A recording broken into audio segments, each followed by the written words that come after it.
Your Best Manager, episode 87. You don't know what's going to happen, right? I always tell everyone you're one interaction away from getting everything you want. You just don't know what interaction that is. Right. The key is you've got to leverage people because people are what make the world go round. Hey, everybody, and welcome to the Your Best Manager podcast, featuring interviews with senior managers and leadership experts, as well as practical advice for first-time managers. And after today's show, be sure to hop over to yourbestmanager.com and check out the What If Project. Starting June 1st, it's 30 days, 30 leadership tips, 30 baby steps, and 30 opportunities to become a different kind of manager. Have fun. What if you were known as a secret weapon? Like, think about the power that name implies. Secret weapon. This is Jamie Newman here, and I'm excited to be joined by Jason Treu today. Jason, how are you doing? I'm doing fantastic. Thanks for having me on the show and speaking to your fantastic tribe. I'm honored to have you on the show, Jason. Jason Treu is a top business and executive coach who simplifies business problems and guides business leaders to previously unimagined accomplishments, helping them find the shortest, simplest path to exponential success and to become visionary leaders. That's why his clients across the world call him the CEO's secret weapon. Jason also has in the trenches experience helping build a billion-dollar company and working with many Fortune 100 companies. He's worked alongside well-known CEOs such as Steve Jobs, Mark Hurd at HP, Mark Cuban, and many others. Jason has also published 3 books, and his best-selling book, Social Wealth, the how-to guide on building extraordinary business relationships that influence others, has sold more than 45,000 copies and has been number 1 in 4 business categories. With that said, Jason, why don't you take a moment and give us an overview of your career path, just how you got to where you are today, and maybe even how you got the nickname Secret Weapon. That's pretty cool. Yeah, so I think every talking career path of someone who's an entrepreneur is extremely windy road, Absolutely. Unpredictable, and has its considerable shares of ups and downs. And people that tell you that's not the case then aren't telling you the full story. Right, because eventually I started out going to law school and get my master's in communications because I wanted to do crisis management work. And that was the path that I was on. And during my second year, I was interviewing in New York City for positions for the summer, because as a lawyer, what you do is the jobs that you find during your second year in the summer typically lead to employment, right, from wherever it might be. So when I was very prepared for the interviews, I networked well with the third year students. So I had a really good plan. I had a lot of interviews and I had all the questions down, very prepared. And then, the only thing that I didn't ask them, they were just like, at the end, just ask some easy question and get out of the interview. So right. But at that time, I asked a pretty naive question because I thought it would be easy to answer. And that's, are you happy? And when you ask that question to lawyers, what I found after asking 30 of them at that time was that they're not. Uh-oh. It was, and every person I asked to, it was the longest time for me to ask the question and them to answer of every single question in every single interview that I had.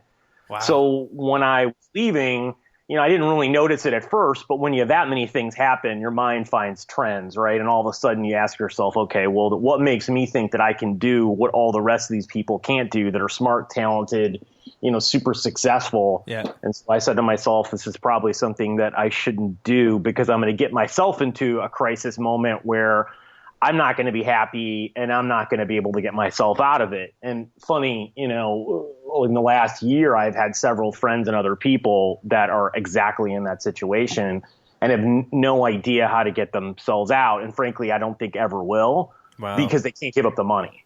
Yeah.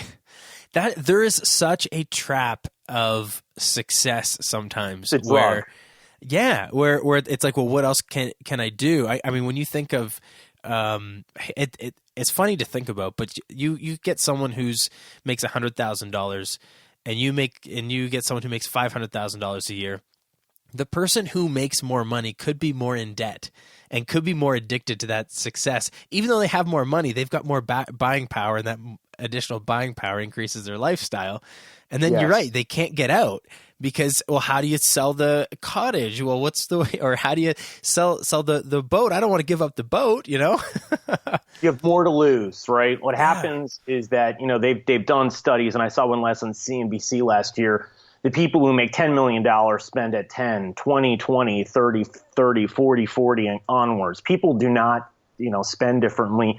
And I would say, secondly, one of the hardest things to do too is I have very successful clients who can't take the next risk because when they had nothing to lose. Yeah. But when they have a lot now, the fear is I could lose it all. Right. And eventually what happens is they actually do at some level, right? Their actual overall quality of life tends to go down at some point over time because they don't have the risk in their investments and the things that they're doing. So they have to cut back actually on their lifestyle, which is sort of funny.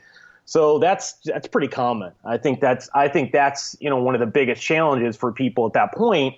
And then you also think to yourself, well, wouldn't you have resources to get help and figure out what to do next? And the reality is that people don't, right? Resources have got nothing to do with it. It's resourcefulness for people. Interesting. And I think more people actually thought that they would understand, right? I mean, literally, this is another aside, but when I go into other companies and I talk to really successful people, I don't have competition. The competition I have is doing nothing, right? Right. So it's actually funny. They say, oh, there's all these like executive coaches out there doing this. And I'm saying to myself, there really aren't that many to begin with. And second of all, it's not getting people a bake-off typically. Yeah, there are sometimes that does happen, but that's probably in like 10 to 20% of the circumstances at all. 80 to 90 are completely greenfield. And so and all the people that could afford me can, right? It's not like they're struggling to do it that would hurt them. It'd probably be the same thing as going out to dinner. Because most people and most companies pay for this too for a lot of people too. Yeah. It's just the problem is we live in a world in which asking for help, investing in yourself, being curious and learning are not qualities that are prized and that are not put up high enough today. With the millennial generation, it's definitely changing at some level, but it still is not significant, right? And, I think that's something for people who listen to this as managers. That's one of the key things that they need to understand is that all the skill sets you're going to need to be successful are all learned behaviors.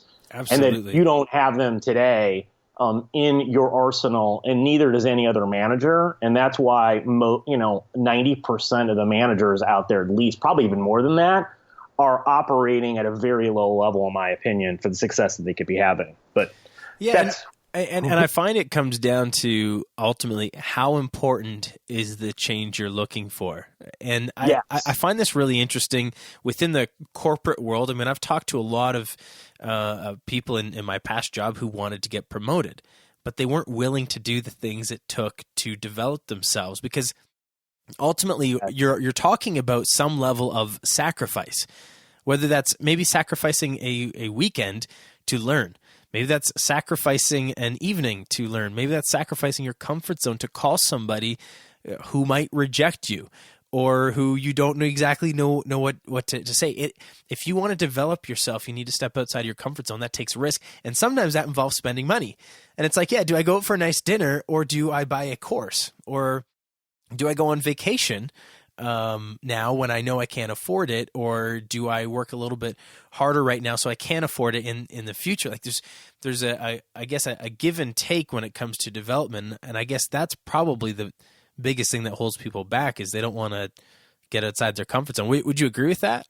Yeah, and I think part of it is that the level of pain that you need to be in order to change, right? I mean, I think that's one of the most difficult things, I think, for human being. I've spoken to a lot of sports psychologists about, that have worked with Olympic athletes about how do they motivate them.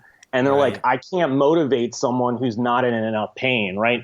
And one of the people I spoke to actually worked with Michael Phelps in the last Olympics. And he said, not doing as well, having all these problems, getting a DUI and hitting rock bottom enabled him him to crush the Olympics. If that would have not happened, he would have done well, but not near as well, because the pain he was in was so great. He was willing to do anything to get to the next place. Right. And it's so fascinating. Right. So that's human beings. And the key is there's two places to come from when you want to change. And that's either one, you're in massive level of pain, or two, you're in a generative state, meaning you want to generate some action and you're willing to do what it takes to get there because the path ahead is so compelling that that's all that matters. Well, the challenge is that we don't operate from that level. And the only people that really do are people that have hit rock bottom, invested in themselves considerably, and now hit valleys that are much higher up than they were before, but they're still hitting the valley. It's just that they're hitting it at a different place, right? Instead of having to fall 100 feet like before, they're only having to fall 20 feet, but they're still falling, right? Yeah. It's not that they're not, but then they have, mentors, they have coaches, they have support groups, they have ways to build up their knowledge, systems, and tools. And from those things, then they get back up and they go to the higher heights than most other people do, right? That's how people who make $100 million make $1 billion. Yeah. Most don't, not because they can't. In fact, if you have that much money, to get to the next place, honestly, is not that hard because there are so many investments and things that you can do. In fact, one of my clients just got like 20 people together in 2009 and put together a fund, and they basically invested no more than $25,000 in about, I think it was 70 startups. Actually, I have the sheet in front of me. I think it's 70. They made $150 million off of that. Wow. Just doing and investing in random ones. They didn't even have that great of information in technology startups. Mm-hmm. And you don't really even need to be that great. All you need to do is hit one, and the biggest one they hit was Uber. And they invested $25,000, made $100 million. So most of it came from one investment. And they didn't even know to get it right? So you can make all that money. It's just that people won't do those types of things at that point, right? Because they aren't in the place and they don't have the right mindset set up. So I think for people out there, the key is you've got to invest in yourself and be in a constant state of learning and being curious and not have an ego that says, I know more than you do. And you have to have that learner's mind state. And, Ryan Holiday wrote a great book, Ego is the Enemy, that everyone should read as their first time manager because it will help you not derail you later on, because you won't rely on all of your own information and realize that you're going to need a team of people with you the rest of your life in order to be successful. Right. So, so much truth there. And I mean, the thing that I took away from that is actually there's two things. One I'm going to park on though. How much pain are you in and how bad do you want it? But my question here before I share the other thing I took away is, what if you're not in pain? Like, how do you find a reason to change? Because, and I'll give this as an example. I've hired people who are poor, and I've hired people who their family had money. And it's often harder for the people who have money to make to work harder, because if they get fired or if things don't work out, it's not a big deal to them. But sometimes the people who are poor, it's like, I need this so bad. However, sometimes it actually reverses. Sometimes there are incredibly successful people who maybe were taught certain things. So if you don't have the pain, how do you find the reason, or how do you find the pain? And is it a matter of, hey, you have pain, you just have to find it? Or like, where do you find this drive if you don't have it?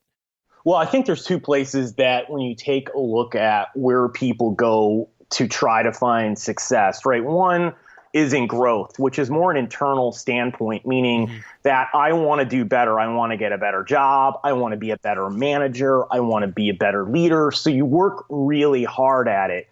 But the challenge with having a growth mindset versus a mindset of contribution is at some point you just stop moving forward because the accolades internally aren't enough. And you have to find something bigger that you want to serve and do in your life and help.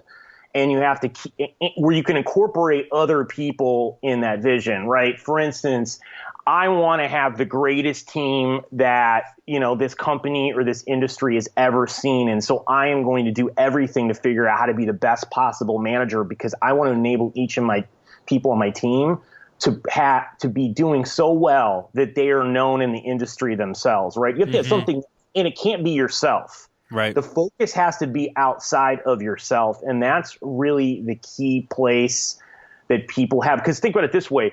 The last time anything great has happened to anyone listening to you, you may have thought to yourself, that's awesome, I love it. But you found the most joy by sharing with other people. Yeah. Right? So the key is you have to have contribution in your life and in the jobs and in the things that you're doing with everyone around you. And if you don't have that, you will eventually get bored, unmotivated, and you'll have a lot of ups and downs. That's why when people are not happy in their job and career, you'll see people who they do really well, and all of a sudden they fall off the side of the cliff. It isn't because they aren't high performers. It's because they're bored and they have a growth mindset. And I had that happen to me too, right? I mean, I didn't really understand that part of the challenge I had was I was just doing the wrong job.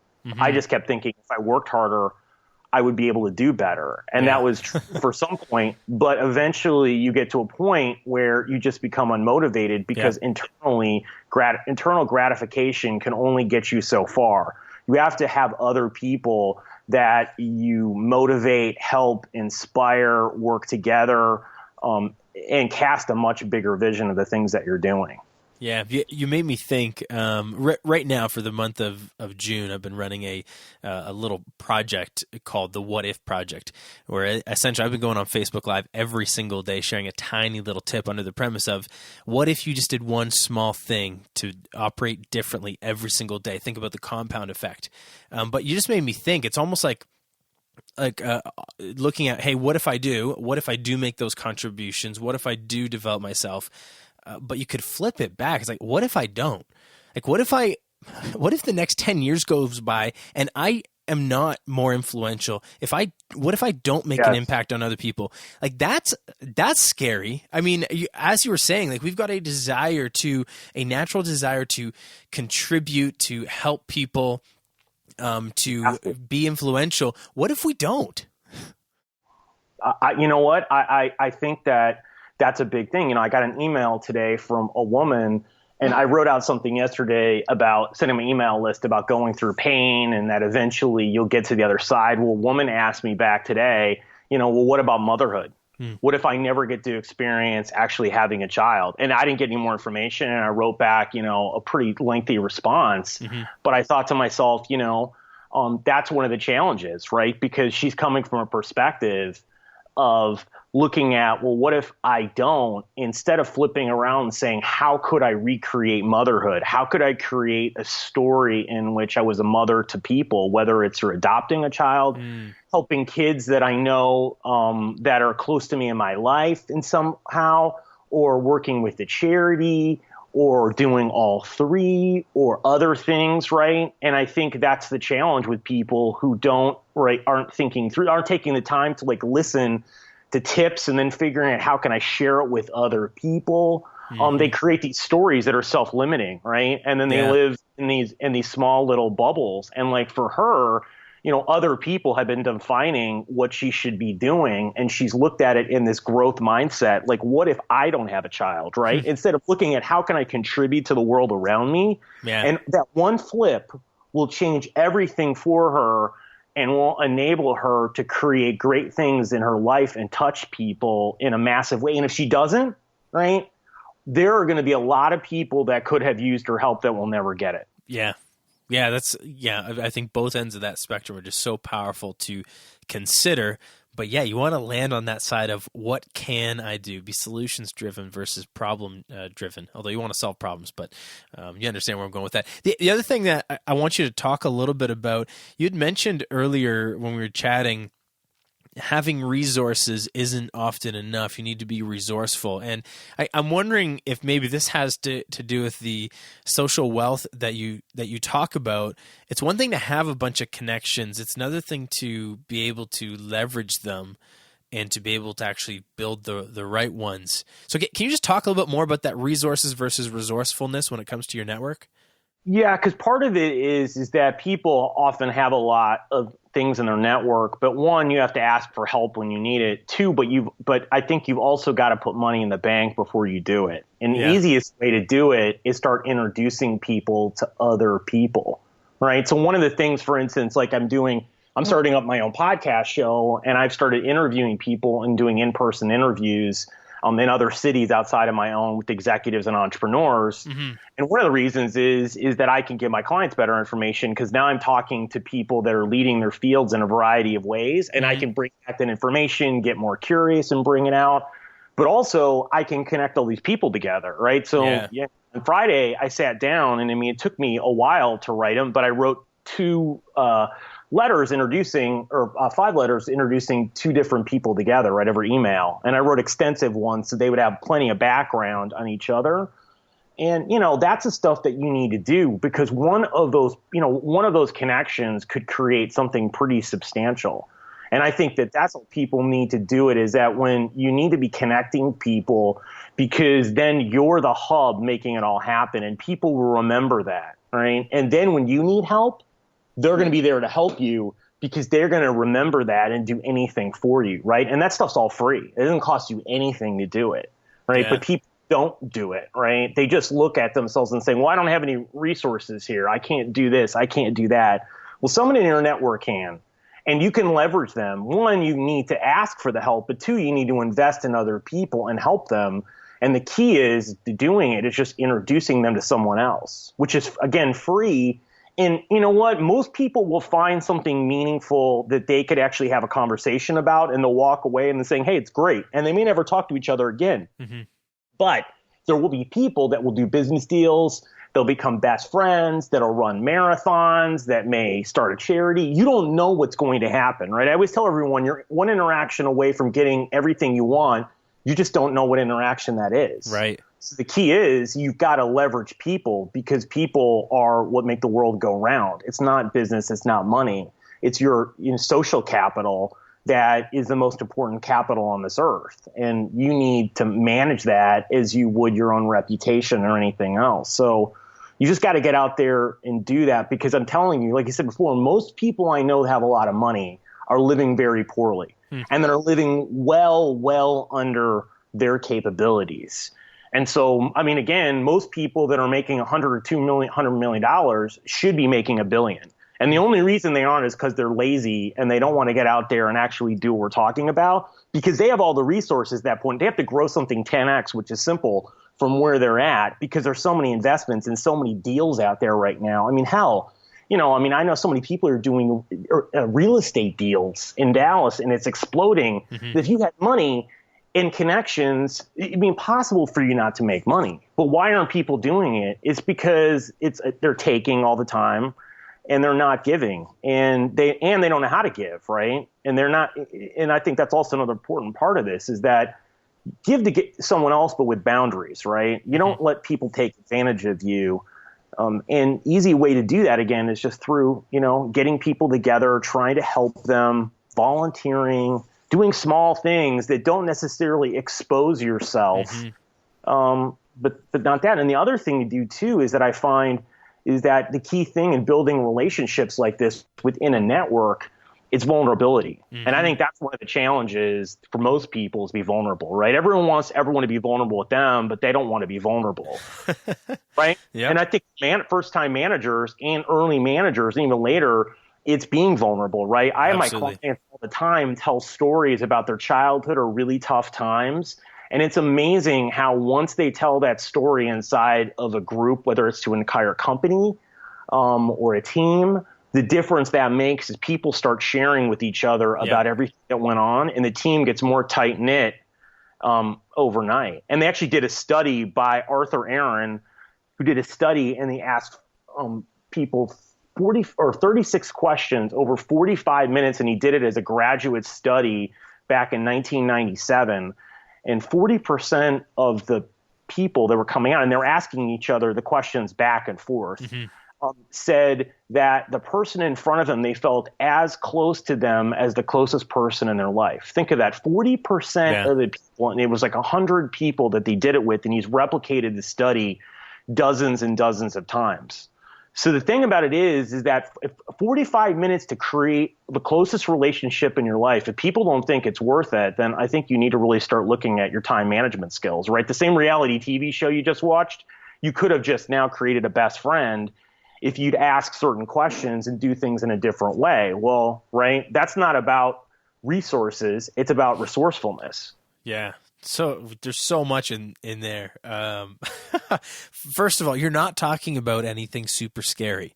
Now the sharing your story, I guess, can be, but the introductions piece, that is such a simple but massive tool. And I mean, I found that to be true. I spent a good deal of time in sales, and every time I introduce somebody to somebody new, that person wanted to introduce me to someone as well. It's almost like a natural desire to return the favor. It's like, well, you just helped me. I need to help you.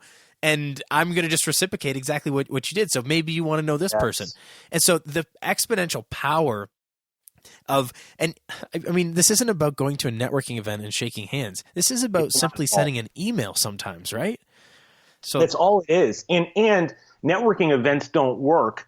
Go to places that you really want to go to. And the best places to go to are charity events, nonprofits. One, because those are all the social influencers in your city and every city across the world go to, because it's helping other people, and people are very friendly. They're very open.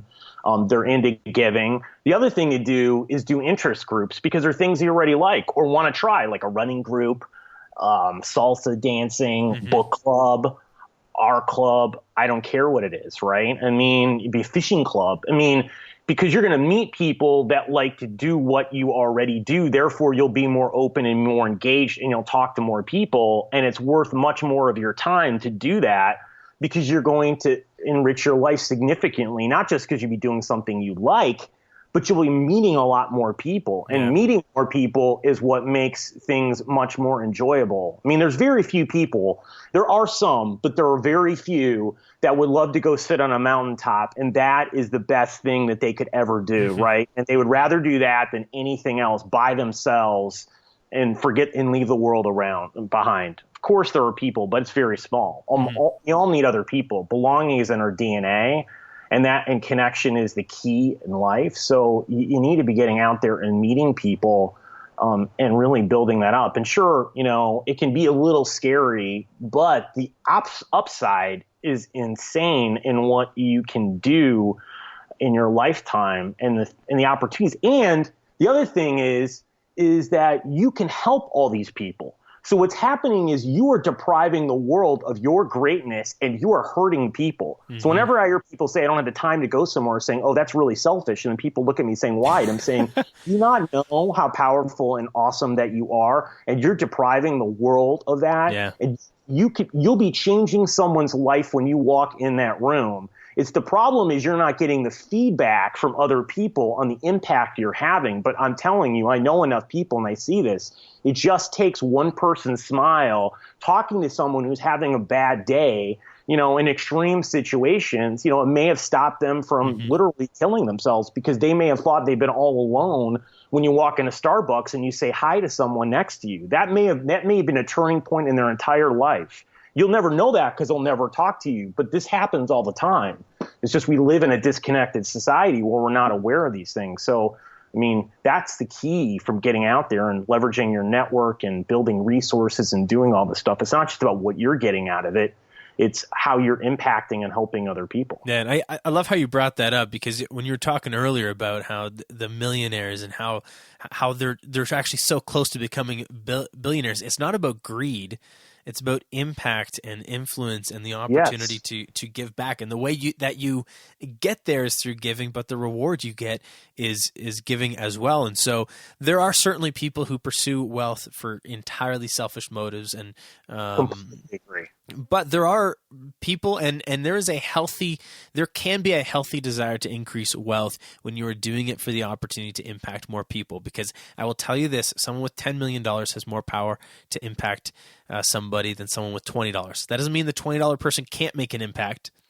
But it's a lot easier if you have the money to go travel somewhere or to go invest in somebody or to go build something when you can actually take it into your own hands and make a significant contribution. And so there can be very good reasons to pursue this type of success. The other thing I just wanted to reference really quick, we're totally going to run out of time. That's totally cool. One of the books that made me think of, first of all, if you're listening and this whole idea of social wealth, of growing your network, of being resourceful is interesting to you, definitely pick up Jason's book, Social Wealth. But the other book it made me think of is, as a second one to join that, would be Never Eat Alone by Keith Ferrazzi. Which is another great book on just the power of relationships. So definitely recommend that. But we're going to roll into one of two final questions so we don't totally run out of time. This is the Your Best Manager podcast. So I do have to ask, when you look back on your own career, who had the most significant influence on your own development, Jason? I've thought about that because I was reading this beforehand. And I'll be honest with you, I think it's just been a lot of different people. I don't know if anyone's really stuck out because I think a lot of times what happened with my own managers is I leveraged them and my interactions with them got to a point where their own skill and ability hit a ceiling and they didn't really invest in themselves. So I didn't really have a manager teaching me about investing in myself. I had to figure it out on my own. Right now, I think I had some people that were high performing and very successful, but I think they each taught me something really different. And I think, and along with it, my perspective now, I think the managers and the people that do the best are those that understand how to effectively build teams. And I think that how you do that is by connecting people, by having real conversations about what they do outside of work, because that is how you get to know people. And asking them questions and diving deep into their passions and family and experiences and ups and downs. And that's really where you build that sense of camaraderie, of that sense of really connecting and belonging. And, and what I found out too is the most successful managers, I went back and spoke to some of my clients, people that they manage and work with. And then I found is that people do not sit up at 3 a.m. doing emails and willingly, unless the reason is not for their own personal success. It's that they don't want to disappoint the person that their manager or the person leading the company. So when you build that special connection, people will do anything for you because they don't want to disappoint you. They're not, again, it's contribution. It's not growth. If it's growth, they'll sit up there and they may have to do an email at 3 a.m., but they'll swear and they'll be upset and they'll have inner hatred towards you and ambivalence for your success because it'll be like, what can I get out of this situation? And so for me, it's more of that, right? It's the managers that then understand to be more vulnerable, right? That have soft skills like empathy, right? Understand how to resolve conflicts. Take the time to walk around and ask you, how's your day? What's going on? How can I be of service to you? Right? I mean, I think those are the key characteristics and qualities. And the great thing for everyone is those are all learned behaviors. Those are nothing that you're born with, right? And I don't think about my managers. And I did, in fact, I went to Harvard to do a leadership seminar in last September. And the teacher asked us, and this is from 5 different countries, asked us and gave us 3 pieces of paper and ask us to, stick it on the board under 3 categories. And one was performance, soft skills, and IQ. And said, write down the 3 words that come first to your mind about the best manager or mentor or someone in your life. And 80% of the pieces of paper ended up on the soft skills. Right? So that's how people think about you, because when they think about a great manager, IQ and performance are plumbing. That's assumed that it already is there. So how they're going to think of you is going to be through your soft skill development. So if you do this and invest in yourself and learn these things, you will never be able to be a great manager. Now, maybe if you're Steve Jobs or Bill Gates or Elon Musk, okay, well, great. That means you're 1 in a billion. Okay, good luck. Good luck rolling those odds, right? If you haven't won the lottery in your lifetime so far, you're probably not going to be in that category, right? I mean, so, there's an alternative way to do it because most people don't do it. Yeah. So good. A lot of great advice there. And one of the things I want everyone listening to take away is, hey, we're not all dealt the same hand. And regardless, you may be right now listening to this and your manager's terrible. But you can take things from everyone you interact with, for starters, and yes, you can learn from poor managers. You can learn from great managers. So take advantage of that. But the other thing is you've got ownership to develop yourself. And you've got to take ownership in terms of who you are. And if you're waiting for somebody great to come along and change you, you're going to be waiting a long time because you need to take your own career and your own life into your own hands when it comes to self-development. The other thing I want you to think about if you're listening right now is, am I memorable? And what type of an impact am I making on the people around me? Because you want your employees someday to look back and think that person made an impact. And there are not enough managers out there right now that are memorable in that way. At least some are memorable in other ways. So I think you brought up some great stuff there. Awesome. Well, hey, this has been a pleasure, but I do want to make sure I ask this one last question because I'd love to hear what's going on in your world. What's exciting you today, Jason? Well, this summer I'm going to be working on a TEDx speech. So I got selected to go speak at TEDx in Wilmington, and it's pretty competitive. I think there were 200 people that applied with 35 slots. So I'm writing on employee engagement, and I created this game called Cards of Connection, and it's basically, think about Cards Against Humanity. Yeah. And there are ways that people can, ask each other questions, and there'll be sort of an easy pile and a harder pile. And the harder pile will be questions that will ask people more in-depth questions about who they are. The easy ones will be like, what was your favorite summer job and why? Right. And then I found that when you do that with people, and I've run it through clients, pretty amazing things that happened in an hour or two that have never happened, in years or decades with people. So that's one thing. And then I'm just getting out there and doing some group coaching that I haven't done before with a variety of people, which I think is going to be pretty fun. And I'm starting that in another couple of weeks. So just continuing to kind of build a business. And I'm working on a third book too right now. So just exciting. Busy time. I'm actually canceling all my summer vacations so I can do more work. And it goes back to some point, you just got to invest in yourself and take the time and, push sometimes the fun out a little bit further. Yeah. Think long-term, not just short-term. Play the long game, right? Well, hey, that does sound exciting. And first of all, thank you so much for your time. If someone wants to connect with you, check out your books, eventually check out your TED Talk. I don't know if that'll be online, but it will at some point. All right. So if someone wants to connect with you, where's the best place for them to go? Sure. They go to my website. It's jasontreu.com. And then it's Jason. It's TREU.com. That's Jason, TREU.com. And you'll find all that. I have a bunch of videos on YouTube up and, a lot of other resources that they can get access to. Fantastic. Well, I will put that link as well as your books in the show notes so that everyone can check out. And they're easy to find over at yourbestmanager.com. Just go in the top right corner. There's a magnifying glass. Search Jason from that homepage, magnifying glass, and you will find everything from today's show. And managers, I'm not sure if you're traveling to or from work, getting a workout in, or simply taking some time to relax and listen today, but I hope that you've been encouraged and inspired from our conversation with Jason Treu. Jason, thanks again for sharing some of your story with the next generation of leaders. I truly appreciate it, and we will talk soon. Thanks, appreciate it. All right, everyone, that does it for today's episode. Thank you so much for listening. Now hop over to yourbestmanager.com and take advantage of the free tools, resources, and training which I've created exclusively for you, the next generation of leaders. Oh, and have fun.